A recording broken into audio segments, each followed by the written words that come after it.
Hey friends, so we're super excited to do another couples coaching session, and I have my cute husband Steve here, and we have a few questions from my own website that we're going to answer today. So Steve, do you want to kind of explain that?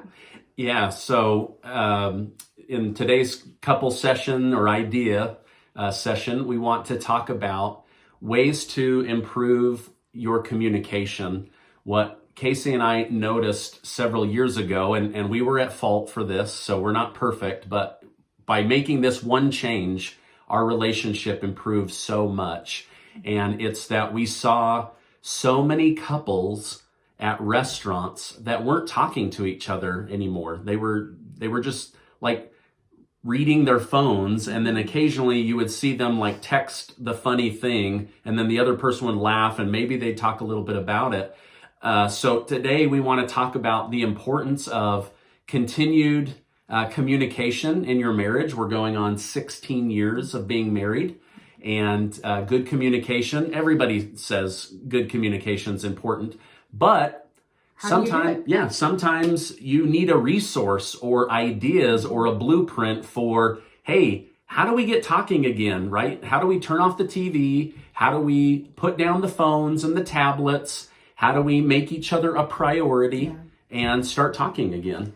I really do think that as I've talked to women and a few couples, even just going out to dinner with other couples, I think that the main thing is fear. I think we're afraid that what we'll find out if we start talking. And sometimes it's those questions that can make us uncomfortable because we're not sure what the response from our partner will be. So, if you ask the question, are you happy? Are you ready to hear that answer? So if you ask a lot of different questions surrounding that, you might find that you can temper yourself and get yourself ready and steel yourself to develop a little bit and, not be on the defense, but also not on the offense either. So kind of just try to get into a really neutral place and get vulnerable. Yeah, and like this sums up what I see a lot with couples that have younger children is, do you remember that episode of Full House where... Of course I do. Before you even said that, yes, I remember it. Jesse and, oh no, I just forgot her name. Rebecca. Come on. Aunt Becky. Aunt Becky. Yes, Aunt Becky. They finally go on a date after having twins, and they don't know what to talk about except for the kids. And they feel like they've lost their identity. And so they make a pact and a promise to each other that they're only going to talk about stuff other than their kids. And then they just keep falling back into that over and over again. And I see that a lot with... we've been there, and it's with our businesses. Yeah, businesses or babies, right? Businesses and babies. Because our babies are a little bit older now.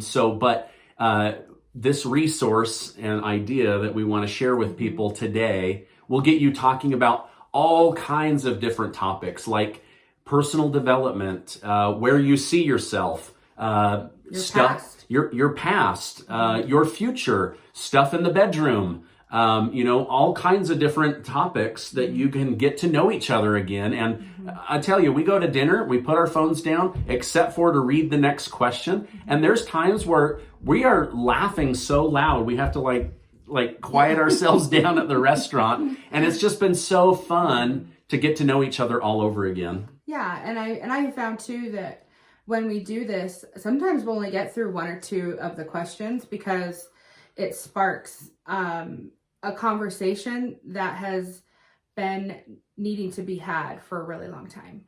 And so I put a lot of thought and effort into these questions. It wasn't just like, I want to compile a giant list. It really was a list of questions of things. After coaching a lot of women, what are some of the things that have come up? What would be some useful things to know about your partner, or your spouse? So.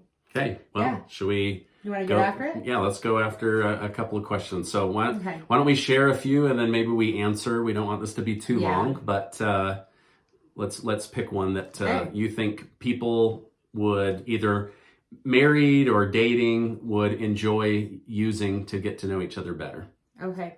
And you don't have to answer this, Steve, But this is a question that I actually didn't know if I wanted to put in here, but after thinking about it, I thought it was super important. And the question is, how can I better meet your emotional needs and desires?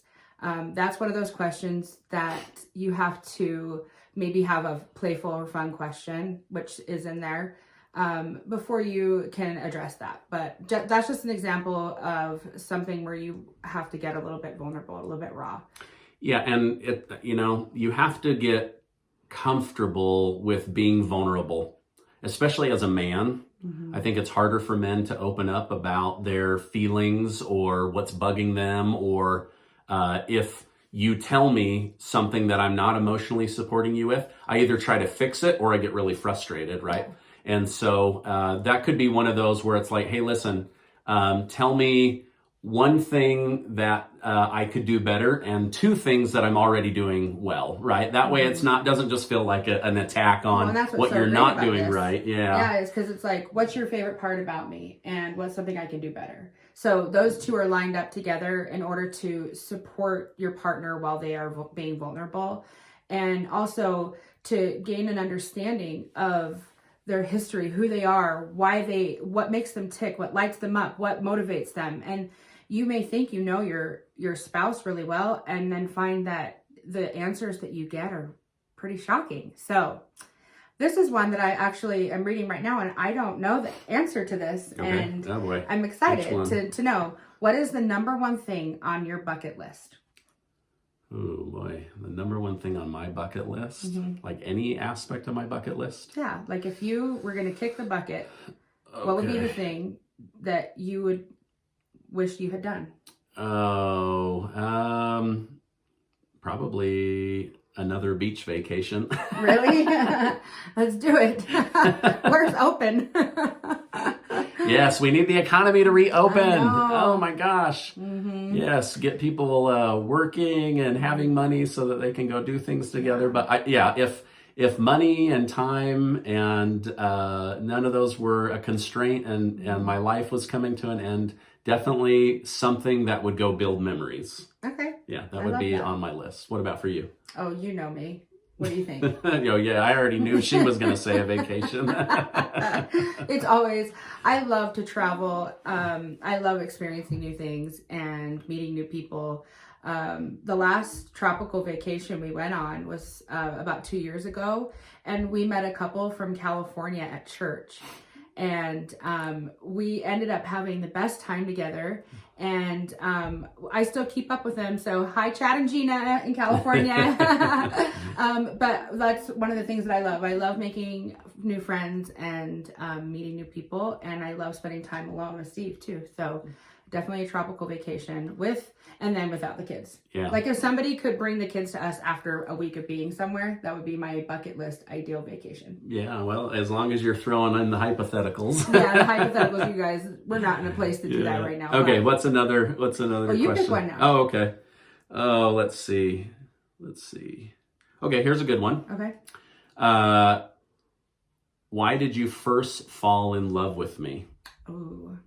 I like that question because sometimes you forget why you were willing to stay up late with somebody, talk on the phone for hours, repair their car when you didn't know how to do car repairs, or whatever it is. Like what was it about your significant other that really drew you in? And bring the past to the present, because sometimes that gets those happy feelings. Can you see my big goofy smile? Because I already have the memory. Oh, okay. So when I met Steve, I already knew who you were because we had met previously, but I didn't really notice you yet.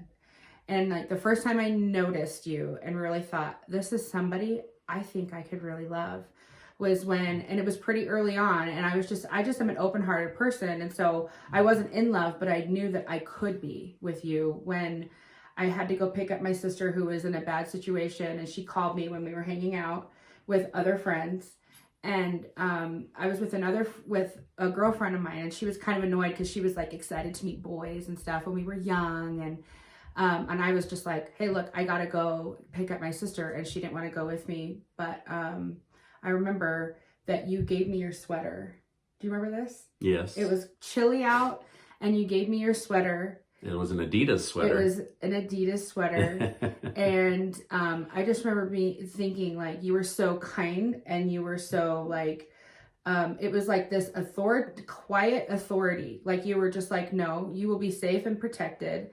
And I just remember thinking, this man is gonna always be a kind person, and I could really love him. And it was something so simple and quiet. And I felt like you would have this quiet protection. You weren't going to go, fight somebody in the parking lot for me, because that's not what I needed.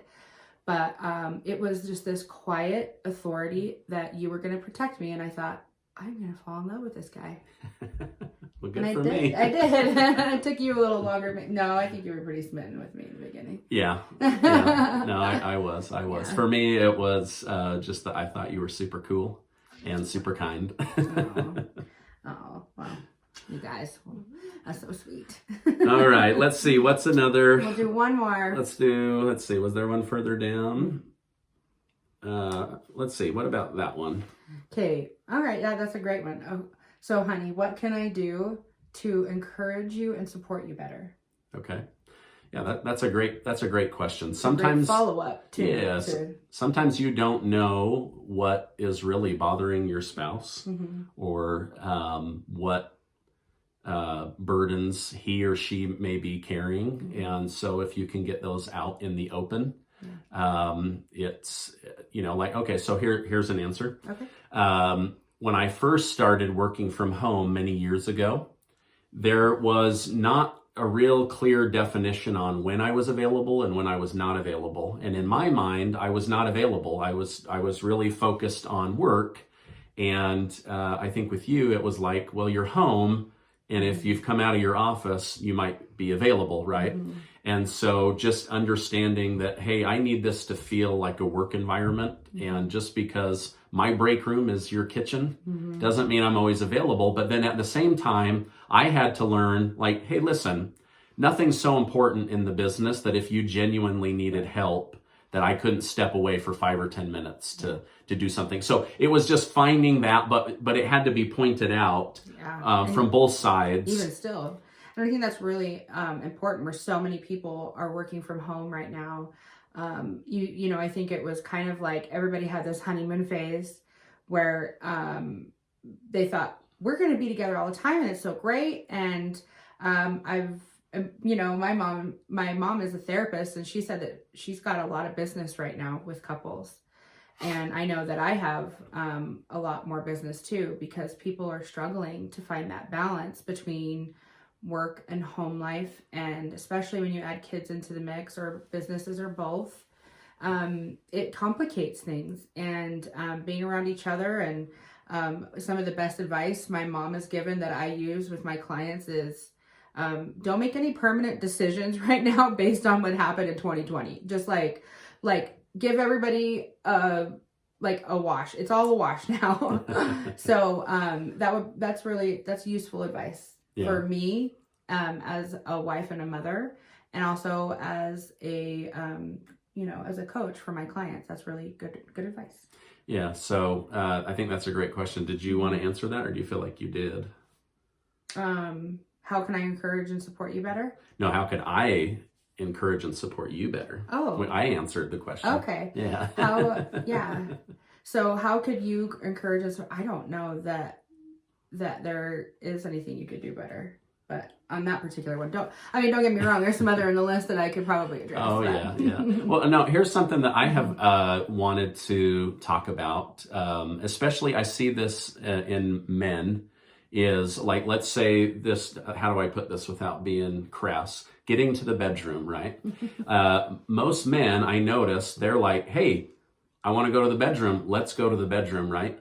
And what they don't realize is between where you are and where you want to be, there is a path that is cluttered in your wife or significant other's path, right? So I had to start realizing this. Okay, wait a minute. There's dishes, there's dinner, There's the laundry messes, like literally cluttering the pathway to bed. Yeah, literally and metaphorically, right? So then as a spouse, as a husband, it was like, okay, one way to support you is, how do I remove those things and lighten your load, right? Could I do an extra load of dishes? Could I step in with the laundry? Like, what are the things that mentally stand between where you are and where you want to be, that I could help take off your plate? I think that is so important for men to understand, is that there is this cluttered path to the bedroom, or to that better relationship. And as you step in and remove some of those, or just help lighten that load, holy cows, does that strengthen your relationship like crazy. Well, and let's be clear that this is not a transaction. Like, I don't want anybody out there to confuse what Steve is saying as a transactional relationship. Oh yeah, it's never I'll do the dishes and you give me what I want. Yeah, no, it's none of that. No, but I love what you're saying. Yeah, no, I hear what you're saying. If this idea is really clear, that if our needs are being met, and if, as imperfectly as we go through this this pathway of marriage, that if we feel supported in ways that are important to us. Now, if you're a man and you're thinking, how can I better support my wife so that our relationship can grow in all of the aspects and intimacy? And I'm not using intimacy as a euphemism for sex. I'm saying that, how can we clear the pathway between us, so that the intimacy can grow, and then what manifests naturally is a physical relationship. And that's what I do. That's what I try to help women understand. And it does take some time to try to, for women on their own without their spouse, to clear the clutter of that pathway, so that she can be available to support her husband and to have that like satisfying and gratifying intimacy between her and her husband. And men need to do that work too. But I have found that if women get the work started, it gets the ball rolling more than if the man does. And that's true. I think, I've read a lot of research that shows that that's true a lot of the time. And that's not always true. I mean, I'm not speaking in total generalizations, but it's one of the reasons I work with women. Yeah. Well, yeah, I think, how about I bring my best self to the relationship, versus like, hey, why aren't you being your best self? Like, if I'm always demanding you bring your best, but then I'm not bringing my best, it's actually unfair. So if I just work on me for you and you work on you for me, then there's a great, meet in the middle, happy time. Yep, it's like we've said before, and we'll say it again, Jim Rohn's quote, I'll work on me for you if you work on you for me. Yep. Not like, will you point out all my stuff and I'll point out on your stuff and we'll try to work on it. It's like, pay attention to where you feel triggered and address those things and your history and your past, instead of expecting your partner to heal those things for you, because they can't, and they will resent you for trying to make them. And if you've ever been in a situation where you've blown up because of something that your spouse said, that it's like, well, you always do this and this always happens, you never do that. Those triggers are something from your history, whether it's another relationship or even in your own marriage, but that you need to address on your own without making your partner address it for you. Yeah. Okay. So there are pages and pages of questions. We've not even gotten through all of these. I know, we haven't. Because the conversation's been so great. So where can people find this so that they can use this to have better communication? Yes, so you can find this on my website at coachkacey.com, and it's Kacey. I'll put a link in the description box. And if you go on there, there's a tab that says resources, and you just put your name and email, and I promise to never sell your information. But that's just for my records. But you can go on, and then as soon as you click the submit button, it pops right up as a PDF, and you can download it, and it's yours to keep. And feel free to share it with friends and family. It's been a really, I feel like it's been a really, really great resource for my own clients, for ourselves. And I'm really excited to share it with you in the community. Yeah, absolutely. All right. Well, hey, we enjoy doing this. If you guys like this video, make sure to give it a like and subscribe. Yes. We appreciate you being in our community, and we hope the very best for your relationship. And the stuff that Kacey puts out is just absolutely high quality. So thank you guys so much for being here, and we will see you guys on the next video. Bye-bye. See ya.